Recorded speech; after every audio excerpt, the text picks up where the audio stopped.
Coming up on this edition of Commuter Connections, we'll take you to the Baltimore Streetcar Museum for a look at the history of local transit. Also coming up, the MTA has launched the Bus Network Improvement Project. We'll tell you what that means and how you can help improve local bus service. Hard to believe, but the holidays are fast approaching. We'll show you how one organization is gearing up to feed the hungry this season. And the Ravens are back in action. We'll show you the best way to get to M&T Bank Stadium. All that and your questions in our Ask the MTA segment. All ahead on Commuter Connections.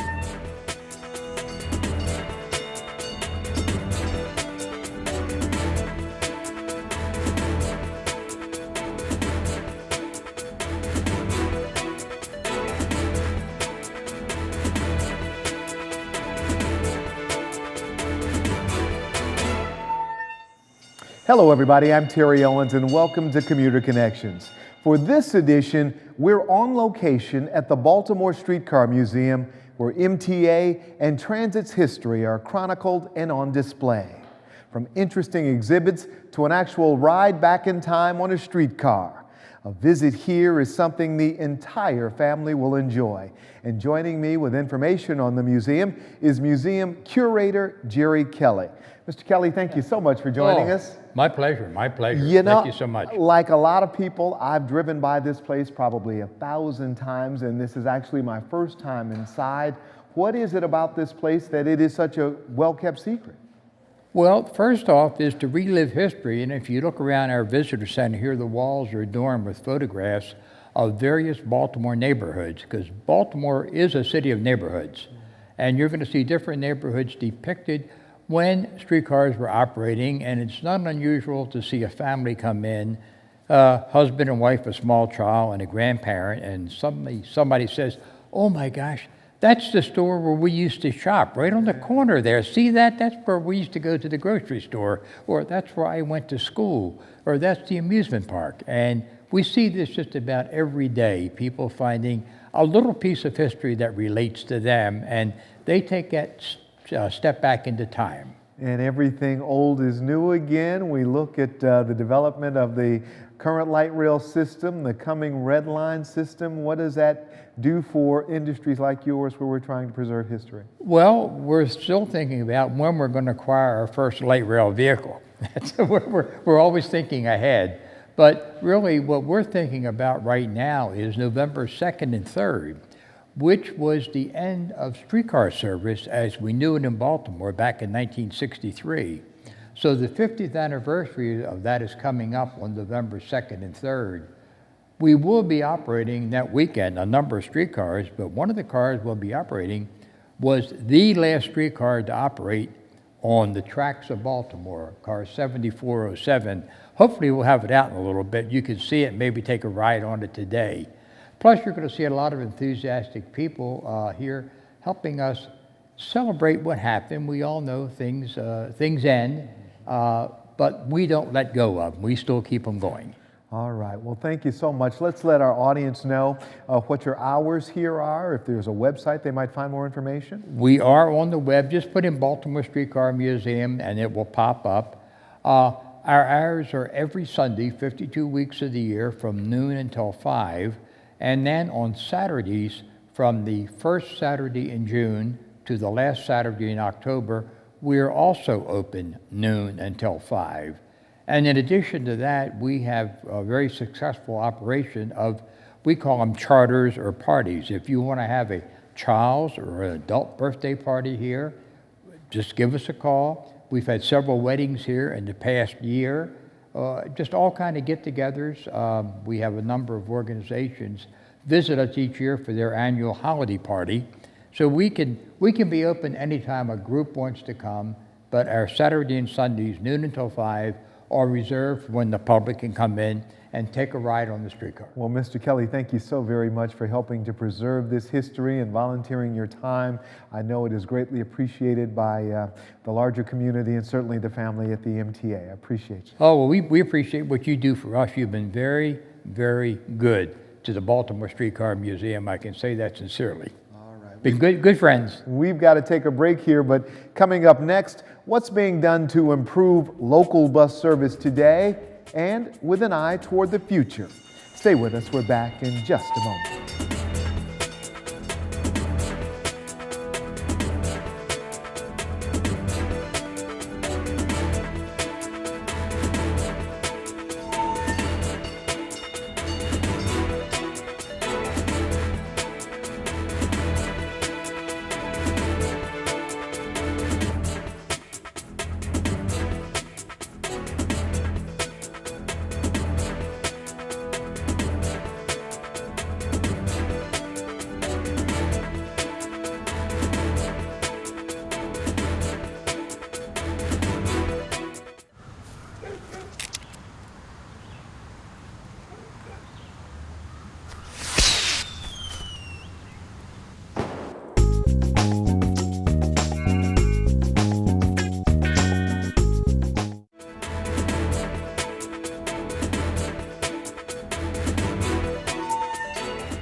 Welcome back, everybody. I'm Terry Owens, and this is Commuter Connections. For the first time in more than a decade, the MTA is doing a comprehensive review of local bus service. It's a major undertaking that's designed to ultimately improve the service on the street and to prepare the MTA for future growth in the region. But in order for this undertaking to work, the agency needs you to get involved. And here to tell us more about the Bus Network Improvement Project is Michael Walk, Acting Director of Service Development for the MTA. Michael, welcome. Thank you. Good to be here. We are so excited about BNIP, as we've been calling it throughout the agency, because it's a tremendous opportunity to move the system forward. For people who don't know what that means, sum it up for us. The Bus Network Improvement Project it's an 8-month project, and what we're doing is we're collecting data of all different kinds. We're collecting data from the Baltimore Metropolitan Council, which helps us know where people are trying to travel to and from. We're collecting ridership data. We're collecting data about route performance. And most importantly, we're also reaching out to the public for ideas about how to make the system work better. Okay, so the folks watching at home are going to say, well, all that sounds well and good. How's that going to help us get my bus to me on time? Yeah, that's the biggest and most important question I think that this project has to deal with. The goal number one of the whole project, first things on the list, is improve service quality. I mean, we at the MTA, we get feedback from customers all the time, not all of it positive. Buses are late and we have problems on the street. So we really have to make better decisions about how the system is designed, whether it comes to how long the lines are or how much time we give in the schedule. That needs to be reviewed. And goal number one is to review that and make the system work better. So now this Bus Network Improvement Project is going to provide a number of opportunities for the public to engage. Give us a sense of what you're going to be doing. Yeah, so we have many different methods by which we're getting public feedback. The first is an online website.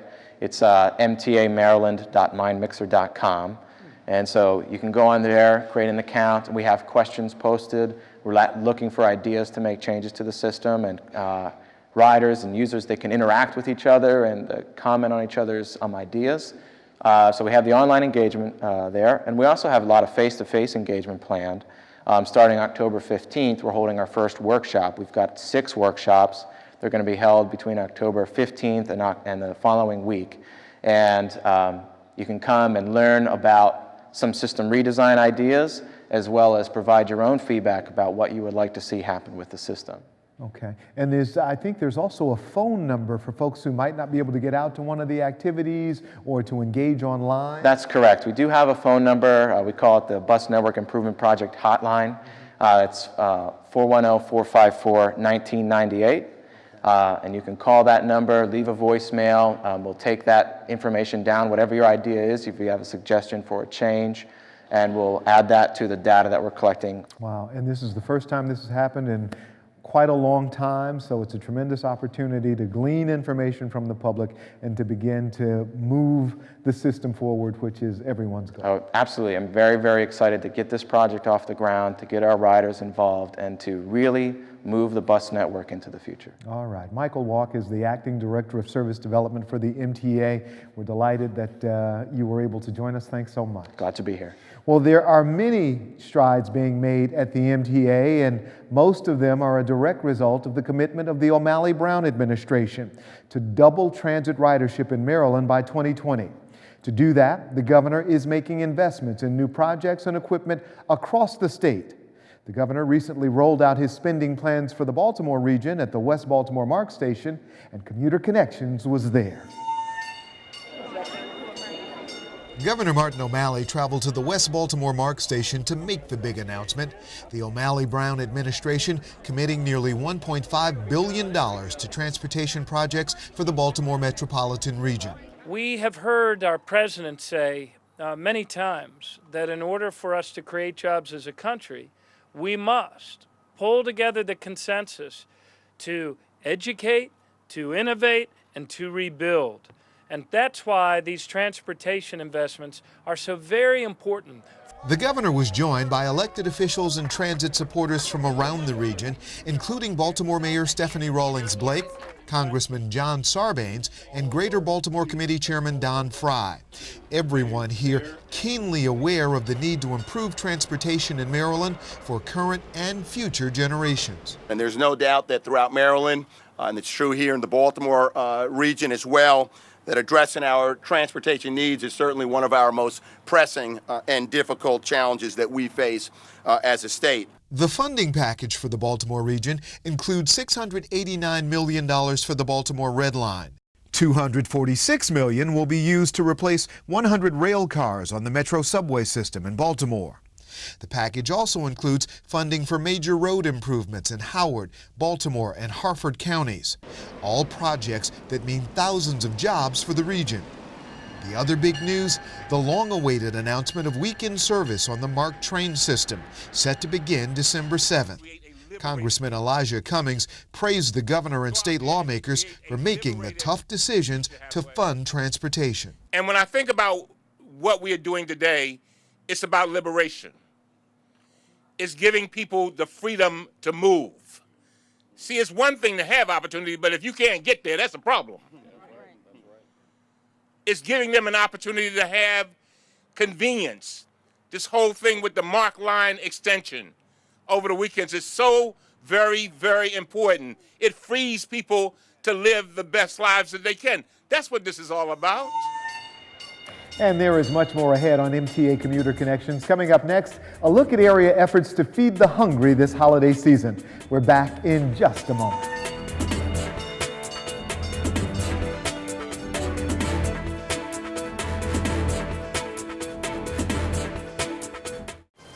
This is a family that was almost fed by neighbors who almost volunteered to help them out. When it comes to giving, almost doesn't count.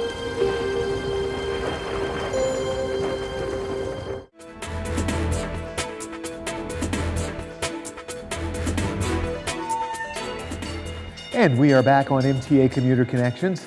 According to the USDA, more than 700,000 people in Maryland are uncertain of where their next meal will come from. They are, in fact, among the needy who go hungry each day in our state. The Maryland Food Bank is on a mission to fight hunger, especially during the holidays.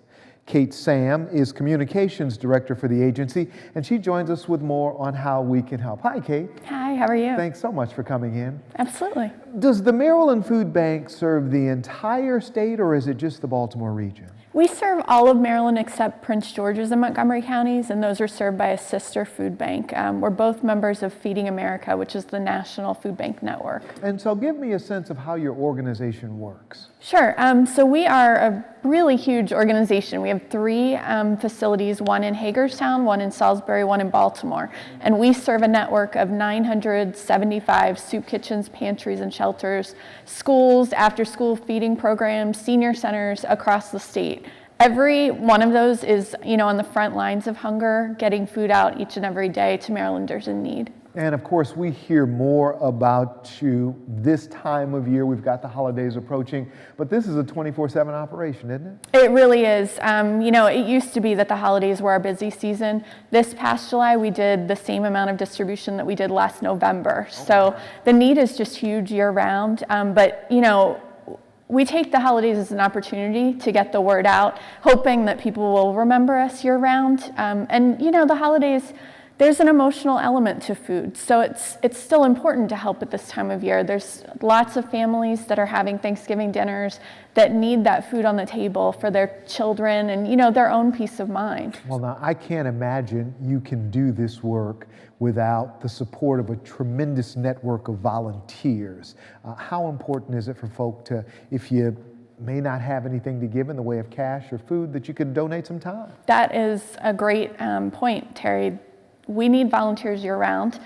We have our warehouses operating 6 days a week, 2 shifts a day, sometimes 3. We rely entirely on volunteers to sort through all of our food drives and pack it up into categories like, you know, canned meals, canned vegetables, things like that, that make it easy for us to get it out to the soup kitchens and pantries and shelters. So last year we hosted close to 10,000 volunteers. Right, and that saves us an operating cost, so we can keep those dollars flowing to food and to things that are really important. So now, if someone wanted some more information about the organization, is there a phone number or a website they could contact? Yeah, I would recommend calling us, 410-737-8282. One more time. 410-737-8282. And then you can also go online always, mdfoodbank.org. And if you can't get to the grocery store, if you don't have time, there are always a few extra bucks in the back of your wallet or somewhere tucked away. The Maryland Food Bank can certainly use those resources, especially as we get to this time of year when people are in extra special need. Kate, thanks so much for joining us, and best of luck this holiday season. Absolutely, thank you. All right, well, the MTA played a major role recently in getting Marylanders to an important historic event. People from this area and across the country converging on our nation's capital to mark the 50th anniversary of the March on Washington. I have a dream that my 4 little children will one day live in a nation where they will not be judged by the color of their skin, but by the content of their character. I have a dream today. With the actual anniversary of the March on Washington falling on a weekday, many from the Baltimore region were able to ride MARC instead of driving. Well, it's easy transportation. I'm back and forth in Washington now. I'm retired after 2 years, so I've been using the MARC just to go down, to walk around the mall and explore, discover D.C.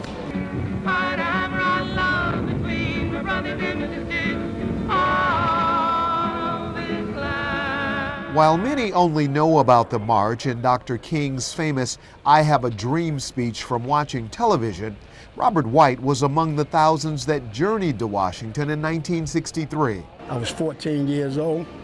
I really didn't want to go, but my grandfather took me. To this day, I'm glad that he did, because it changed my life. As time went by, to be a part of history, to have marched in it, it was great. We created a framework, but there is still so much work left to be done. We come here to Washington to say, we ain't going back. We are not afraid. Regina Brooks of Baltimore also wanted to be a part of the historic day and cited the convenience of MARC as her reason for leaving the car at home. She called the trip to Washington to stand where so many others did 50 years ago a duty. I think I'll see people who were there. I'll be standing there with people who were there at the original experience. I think that I will be there among people who honor his dream and who are anticipating doing what they can to bring his dream into fruition. When we turn not from each other or on each other, but towards one another, and we find that we do not walk alone, that's where courage comes from. I hope it's going to be like, you know, almost the same experience as when it first happened, you know. I'm expecting it would be just as great too, you know. Coming up next, are you ready for some football? If the answer is yes, we've got a game-winning plan to get you to all the Ravens action. It's just ahead. Stay with us.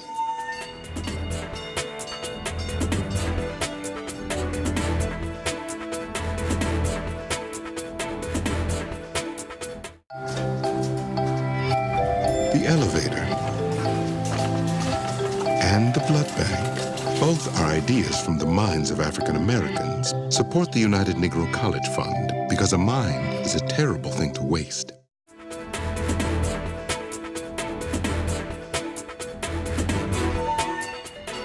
Welcome back, everybody. I'm Terry Owens, and this is MTA Commuter Connections. Well, our world champion Baltimore Ravens are back at M&T Bank Stadium for what we hope will be another winning season, and we thought we'd take just a few minutes to remind you about the MTA service to the stadium. Buddy Alves is here with a game plan for getting you to all of the action this evening. Buddy, good to see you. It's great seeing you. Thank you so much for coming in. World champions, that's got a really nice ring to it, doesn't it? It does. And speaking of rings, have you tried on one of those big things? Oh my gosh, no, but I have seen them and they are pretty amazing. They are amazing. Well, the season's underway. Folks are doing their tailgate thing, and the really smart people are hopping on light rail to get down to the stadium. Not only are they hopping on the light rail, they're hopping on the Metro subway and the local buses. Talk about some of the options and what you find people take advantage of most, I guess. Well, it's kind of a toss-up, really. We have a lot of local bus usage to get down to the games. In fact, there are 21 different buses that come right down near M&T Bank Stadium so that people can walk over. Light rail, of course, stops right at the Hamburg Street stop, and all you got to do is get out, walk up the bridge, and they're there. Metro subway will stop at either the Lexington Market or at Charles Center, and they can have an easy walk then over to the stadium. And then, of course, a lot of people, when you come downtown, you have to deal with a parking issue. Talk about some of the advantages of riding, say, light rail or Metro subway. Well, which would you rather pay? $20 to $25 to park somewhere downtown, or $1.60 one way? That's the question. I think most people would like to huddle up on light rail, Metro subway, the bus, with all their fans or fellow fans and make their way downtown for the cheap. Now, if I wanted to get one of those really cool calendars or brochures, where do we find those? These are all around town. Okay. We've got them everywhere. We sent these out in particular to all the season ticket holders. It was stuffed into their packages. It gives you the dates of all the games, the preseason and all season long.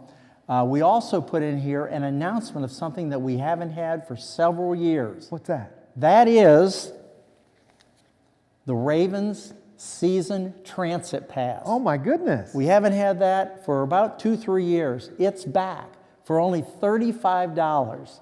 You can just breeze on to light rail or Metro subway or the bus, flash it and get on in there and not have to worry about standing in a line at the ticket vending machines to get a ticket. Well, how cool is that? That's very cool. So we've got it covered. Is that purchased online or at the transit store? Well, our ticket or our pass sales have ended. They ended in September. And so that's over. So we're letting people know about this so that next year they'll be able to get this. It's going to be a big favorite among our fans all over again. All right, that's Buddy Alves with the MTA Office of Communications and Marketing, always bringing us great news. Buddy, thank you so much. My pleasure. Well, coming up next, we'll answer your customer questions and concerns in our Ask the MTA segment. Stay with us, we're right back.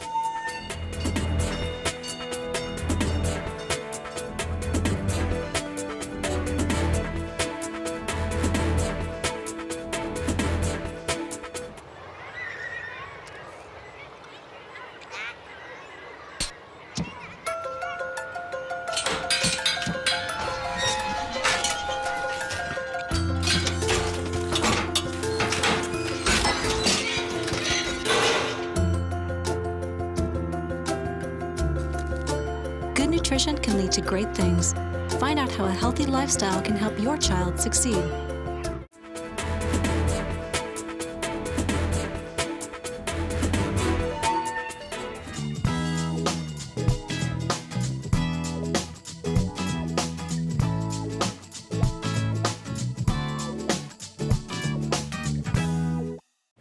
Hi, I'm Tammy Bolden, the manager of the Systems and Equipment Engineering Department, and here is our first question for Ask the MTA. My name is Sherelle Hicks, and I'm from Baltimore, Maryland. My question is, I would like to know if the MTA could increase the number 15 express bus line between the hours of 4:30 and 5:30 p.m., Monday through Friday. The 15 Express operates only to and from Perry Hall, offering 4 express trips during the morning peak hours and 4 express trips during the evening peak hours. However, there is a Quick Bus 47 that actually offers additional stop services between Overlea and the Walbrook Junction during the peak period hours. Now, your question actually comes at a great opportunity because the MTA is assessing our entire bus network. So your request will be put into queue of our service requests for analysis. Next question. I'm Barbara Andrews. I would very much like to know why can the MTA and fare inspectors start asking people that they see eating or drinking to stop eating or drinking so that light rails stay cleaner longer? Let's see, the MTA fare inspectors are to address each and every violation during the course of their duty. These infractions are called quality of life violations and are strictly enforced by the MTA police on all of our systems, which includes the light rail services. Individuals who are not compliant will be issued a citation by a police officer. So please keep in mind that the MTA fare inspectors are part of the MTA police workforce, and they work hand in hand with the police officers to ensure the quality of life for our riding patrons. Next question. Okay, my name is Tiffany James and I live in Hamden in Baltimore, Maryland, and my question for the MTA is, would you release data to NextBus so that I could make good decisions about what form of transportation to take during the day? Thanks. That's a question that many of our customers are asking. And in reality, the MTA is in the process of developing a system to deliver real-time passenger information to all of our customers via your handheld devices, which are cell phones, your PDAs, and your tablets. The other great thing is we're also actually offering the real-time information via the MTA website, electronic message signs, as well as when you call 539-5000, there will be an option to offer real-time information as well. We appreciate your questions. If you have a question you'd like to ask the MTA, visit the MTA website at mta.maryland.gov for a convenient TV show link, or connect with us on Facebook or Twitter.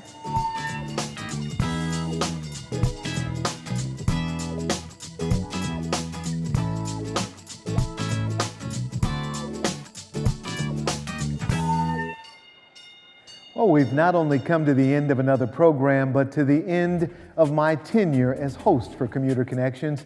It's been an honor to work with some very talented people that produce this show, and I can tell you that more great programming on MTA Commuter Connections is in store.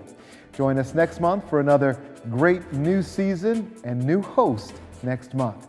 I won't say goodbye, I'll just say until we see each other again, take care. I'm Terry Owens. Have a great day, everybody.